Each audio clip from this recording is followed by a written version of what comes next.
Welcome, brave souls. I am your guide into the realm of the unknown. Here, among these ancient tombstones and whispering trees, we uncover the most intriguing and terrifying stories that will send shivers down your spine. Encounter the supernatural in real life. Each story will transport you to a world where fear reigns and the line between the living and the dead blurs. Are you ready to face your fears? Let the stories begin. It was a night like any other when Lucas first drifted into a sleep that would change his life forever.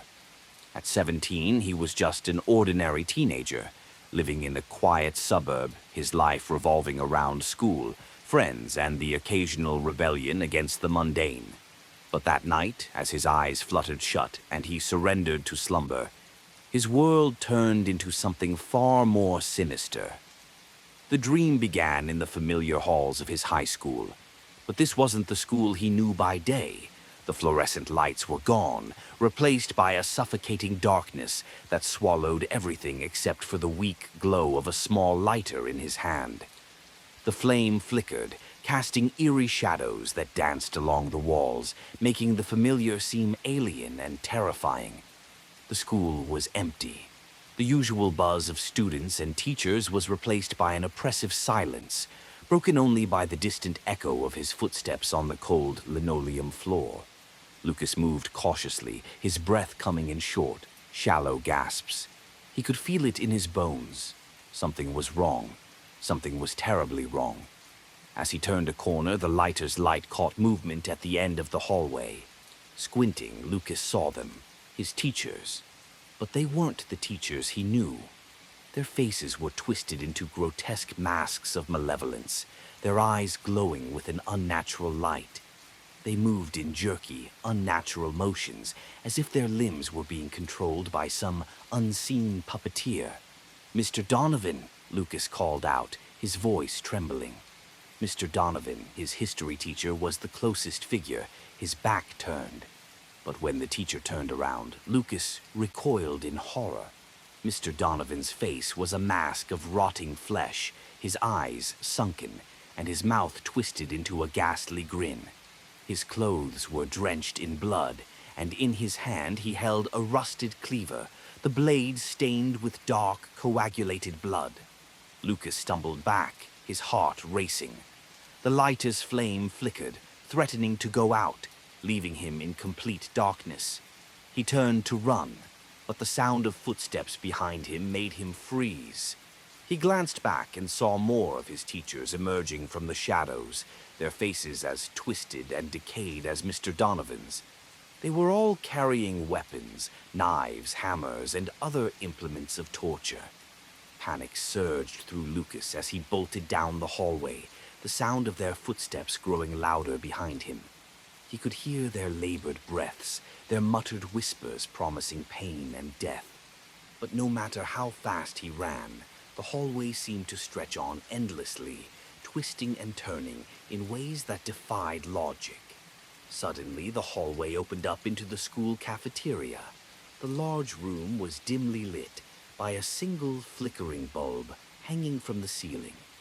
The tables were gone, replaced by rows of operating tables, each one occupied by a student. Lucas's heart dropped as he recognized them, his classmates, each one strapped down, their eyes wide with terror. The teachers moved past him, ignoring his presence as they approached the tables. Lucas wanted to scream, to stop them, but his voice caught in his throat. He could only watch in horror as the teachers began their gruesome work. Mr. Donovan raised his cleaver high and brought it down with a sickening crunch on the head of the student in front of him. Blood sprayed across the room, painting the walls and floors in a dark red. The student's body convulsed, then went still, his eyes staring lifelessly at the ceiling. Mrs. Harper, the math teacher, was next. She pulled out a scalpel and started to carve intricate patterns into the skin of another student, her expression one of twisted pleasure as the student screamed in agony. The sound echoed through the room, mixing with the wet, squelching noises of the other teachers at work. Lucas wanted to turn away, to close his eyes, but he was rooted to the spot, forced to witness the carnage. He watched as each student was mutilated in increasingly horrifying ways. Limbs were hacked off, organs were pulled from still living bodies, and blood pooled on the floor, turning it into a slippery crimson sea. But the worst was yet to come. As the teachers finished with one group of students, they turned their attention to Lucas. He tried to run, but his feet wouldn't move. The lighter in his hand flickered and went out, plunging him into darkness. In that darkness, he could hear them coming closer, their breathing heavy, their footsteps slow and deliberate. Then a hand grabbed his shoulder, and he was yanked back into the light. He was on one of the operating tables now, strapped down like the others. He struggled against the restraints, but they were too tight. The teachers loomed over him, their faces inches from his own. He could smell the rot on their breath, see the dried blood caked under their fingernails. "Your turn, Lucas," Mr. Donovan whispered, raising his cleaver once more. But before the blade could descend, Lucas screamed and woke up. His heart was pounding in his chest, his sheets soaked with sweat. He was in his bed, in his room, safe. It had just been a dream, a terrible, horrifying dream. But as he sat there trying to calm himself, he noticed something. His hands were stained with blood, real blood, and on the floor beside his bed was the lighter. The nightmares didn't stop. Every night, Lucas found himself back in that twisted version of his school, forced to witness the brutal murders of his classmates. And every morning he woke up with more blood on his hands, his mind teetering on the edge of sanity. It wasn't long before the disappearances began.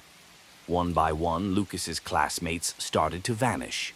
The police were baffled. There were no signs of struggle, no clues as to where the students had gone. But Lucas knew. He had seen what had happened to them. He had seen their deaths, felt their blood on his hands. Desperate and terrified, Lucas stopped sleeping, afraid of what he might see next. But no matter how hard he tried to stay awake, exhaustion always claimed him, pulling him back into the nightmare. And then, one day, a woman appeared in the small, quaint cafe Lucas had started frequenting in his desperate attempts to stay awake. She was in her early 30s, with sharp features and piercing green eyes that seemed to see right through him. Her name was Detective Evelyn Mercer, and she had been assigned to investigate the disappearances. Evelyn was no stranger to strange cases, but something about this one chilled her to the bone. The way the students had vanished without a trace, the lack of any physical evidence. It was as if they had simply been erased from existence. But she had a gut feeling that there was more to this than met the eye. She started by interviewing the families and friends of the missing students, piecing together what little information she could. But every lead led to a dead end, except for one. Lucas. There was something off about him, something that set off alarm bells in her mind. He was nervous, jumpy, like a cornered animal. And then there were the dark circles under his eyes, the way he flinched at the mention of sleep. It didn't take long for Evelyn to connect the dots. Lucas was the key to this mystery, but she had no idea just how deep the darkness surrounding him truly went. One evening, after a long day of fruitless investigation, Evelyn found herself in the same cafe where Lucas was trying to keep himself awake with yet another cup of coffee. She approached him, sliding into the seat across from him.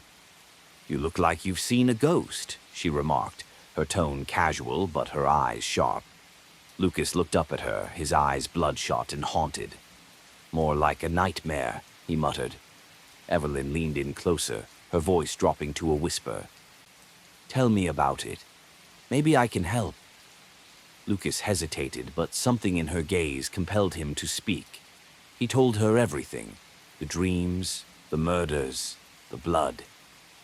By the time he finished, his hands were trembling, and his voice was barely above a whisper. Evelyn listened intently, her expression unreadable. When Lucas finished, she sat back, processing everything he had said. She had heard of cases like this before, cases where dreams and reality blurred, where the line between the conscious and the subconscious was paper thin. But this This was something else entirely. "Lucas," she said slowly, choosing her words carefully, "I believe you. But if what you're saying is true, then we're dealing with something far more dangerous than a simple case of missing students." She reached across the table and grabbed his hand, squeezing it gently. "I need you to trust me. I'm going to help you, but you have to let me in. You have to let me see what you see." Lucas looked at her, his eyes filled with a mixture of hope and fear. He nodded, and that night, for the first time in weeks, he allowed himself to fall asleep in Evelyn's presence, hoping that she could help him make sense of the nightmare. The dream came as it always did, plunging Lucas back into the darkness of his school. But this time something was different. This time Evelyn was there, standing beside him in the dim glow of the lighter's flame. She looked around, her expression one of grim determination. "Show me," she said, her voice steady. "Show me what they've done." Lucas led her through the twisted halls, through the endless corridors that seemed to go on forever. The sounds of the teacher's footsteps echoed around them, growing louder with each passing moment. They reached the cafeteria, and once again, Lucas was forced to witness the gruesome murders of his classmates. But this time, Evelyn was there to see it too. She watched in horror as the teachers went about their work, their faces twisted into grotesque masks of madness. But then something unexpected happened. As Mr. Donovan raised his cleaver to strike, Evelyn stepped forward, her hand outstretched. "Stop," she commanded, her voice ringing with authority. To Lucas's astonishment, Mr. Donovan froze, his cleaver hovering in midair. The other teachers stopped as well, their eyes fixed on Evelyn. "This is not real," Evelyn said, her voice calm but firm.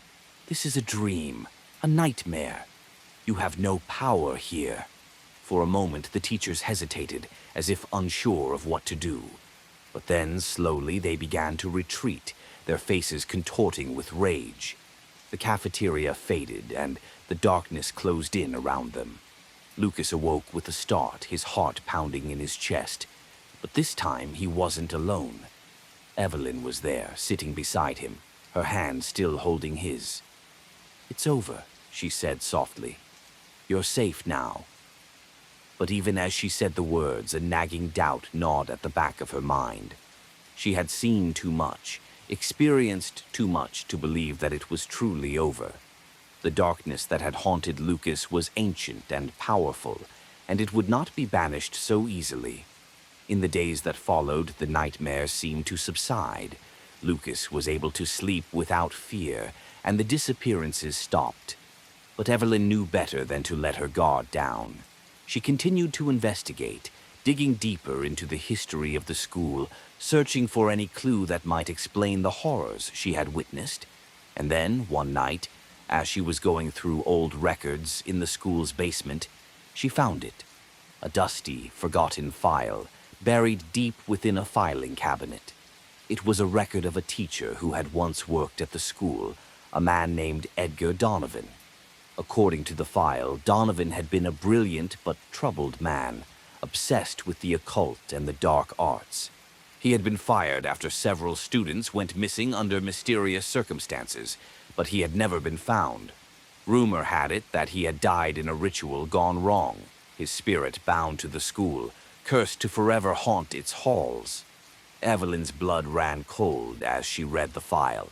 She had seen Donovan in the dream, seen the twisted version of him that had terrorized Lucas. But this was no ordinary haunting. This was something far more dangerous. She knew that Donovan's spirit was still out there, still seeking revenge, still hungry for blood.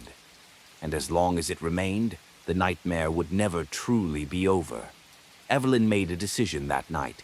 She would find a way to banish Donovan's spirit once and for all, to break the curse that had claimed so many lives.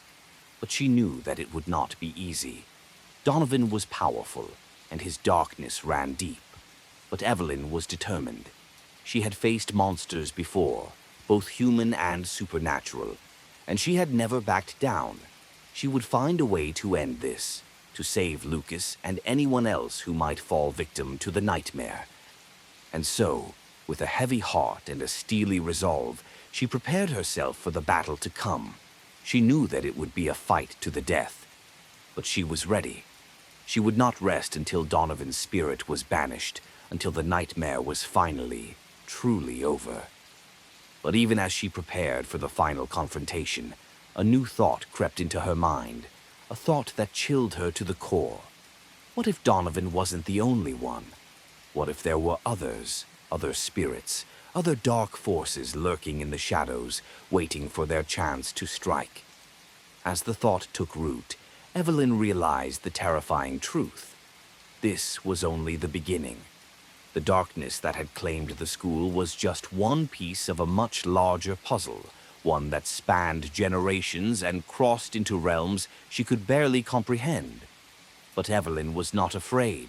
She had faced the darkness before, and she would do it again. She would fight, and she would win, no matter the cost. Because in the end, it was not just about banishing a spirit or ending a nightmare.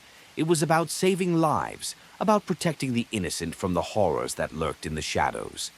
And so, with her resolve stronger than ever, Evelyn stepped out into the night, ready to face whatever darkness awaited her. She knew the road ahead would be long and treacherous, but she was prepared. She would not rest until every last shadow was banished, until the world was safe once more. But as she walked away, a faint whisper echoed through the night, a whisper that sent a shiver down her spine. "I'm waiting." The battle had only just begun. As the chilling echoes of the last tale linger in the air, let us delve into another shadowy corner of the night, where the unknown waits with bated breath. Gather your courage, for the next story begins. 17-year-old Alex had always been plagued by nightmares, but this one was different. In it, he was in a dimly lit cafe where the air was thick with the scent of stale coffee and blood. Around him, familiar faces, classmates, townspeople, were slumped over tables, their throats slashed open, blood pooling beneath them. A figure emerged from the shadows, hooded and faceless, holding a bloodied knife. It grabbed Alex by the throat, and just as the blade touched his skin, he woke up, drenched in sweat. It was just a dream, he told himself. But the terror felt too real. The next day, Alex found himself in front of a small, unfamiliar cafe. The place felt eerily familiar. Inside, the barista, a woman with dark circles under her eyes, served him a coffee. On the walls were photos of regular customers, some of whom Alex recognized from his dream. They were the same people he had seen murdered. "Who are they?" he asked, trying to keep his voice steady. "Regulars. They've been coming here for years," she replied. "Do they still come here?" His heart pounded. The barista looked at him strangely. "No, they all disappeared a few weeks ago." Cold dread washed over Alex. The dream wasn't just a dream. It was a warning. Detective Sarah Mills had been investigating the town's mysterious disappearances. Her search led her to the same cafe Alex visited. Inside, the barista gave the same tired smile as she had to Alex. But Sarah felt something was off. The cafe was too quiet, too still. In the back room, Sarah found something horrifying. Walls covered in photographs of missing people, their faces twisted in terror, their bodies mutilated. These weren't just photos, they were trophies. Sarah knew she had stumbled onto something far darker than she had imagined. Alex couldn't stay away from the cafe. The dreams were getting worse, and he was drawn to the place. One night, he broke in after closing. As he crept through the darkened cafe, he felt a presence behind him. The figure from his dreams was there, holding a knife. "What do you want from me?" Alex asked, his voice shaking. The figure stepped forward, revealing the barista's face, but it was twisted into a grotesque smile. "This cafe, it's alive. It feeds on fear, on death. It showed you those dreams to bring more victims." The truth hit Alex like a punch to the gut. The dreams weren't warnings, they were traps. Before the barista could strike, Detective Mills burst into the room, gun drawn. "Drop the knife!" The barista hesitated, then laughed, a chilling sound. "You don't understand. You'll never leave here alive." She lunged at Alex, but Sarah fired her gun. The barista crumpled to the floor, blood pooling around her. But as they turned to leave, the cafe began to pulse, as if it were alive, and the photographs on the walls shifted, the faces contorting in agony. Sarah and Alex were trapped. The cafe's walls seemed to close in on them, the air thick with the stench of blood. The door slammed shut on its own, and whispers filled the room, voices of the dead, speaking of death and horror. "We have to find another way out," Sarah said, her voice trembling. They ran through the cafe, searching for an escape, but every door was locked, every window barred. The cafe wouldn't let them go. As the walls seemed to close in, the whispers grew louder, promising death. In a desperate final act, Sarah shot at a window, shattering the glass. They climbed through, escaping just as the cafe's walls caved in, collapsing in on themselves. Outside, gasping for breath, they looked back. The cafe was gone, reduced to rubble as if it had never existed. But the nightmare was far from over. So, brave souls, our journey in the shadows is coming to an end for tonight. We hope that these stories have stirred your imagination and given you goosebumps. Remember, the world is full of secrets waiting to be discovered, and the line between reality and the supernatural is thinner than you might think. If you enjoyed today's stories and want to hear more creepy and unexplained, don't forget to like this video and subscribe to our channel. By subscribing, you will be the first to know about new stories of horror and intrigue. Click on the bell icon so you don't miss a single creepy story. Thank you for joining us. Until next time, stay curious, stay brave, and remember, some doors are better left unopened.